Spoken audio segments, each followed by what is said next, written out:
Janë të pakta studimet kushtuar artit modernist të Kosovës, ndaj si për të mbushur këtë boshllëk, kritiku Gëzim Qëndro prezanton këtë libër për njërin prej artistëve më të shquar të kësaj periudhe, Recep Ferin. Votimi përfshin edhe riprodhimet e një sër veprash të artistit, të përmbledhura bashkë me studimin në titullin intrigues Arkeologjia e mëngjesit. Arkeologjia lidhet me rrëmimin në kohë të diçkaje. Dhe mëngjesi, po i ndaj pra të dyja këty.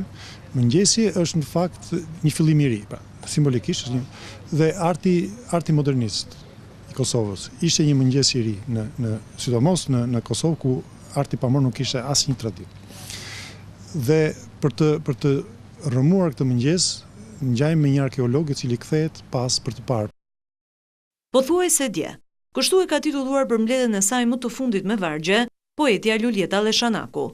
Autore një sër librash, por edhe fituese disa çmime ndërkombëtare në lëmin e poezisë, Leshanaku ruan edhe në këtë vepër stilin e saj, ose siç kritik të huaj e kanë cilësuar, një krijuese e talentuar e krahasimit. Pothuajse dje është në një farë mënyre shërben si një nerv lidhës i gjithë poezive të librit ose justifikon pak a shumë gjithë atmosferën e poezive të librit. Bazohet kryesisht mbi personazhe, karaktere në kërkim të kuptimit të jetës ose le të themi motivin e ekzistencës.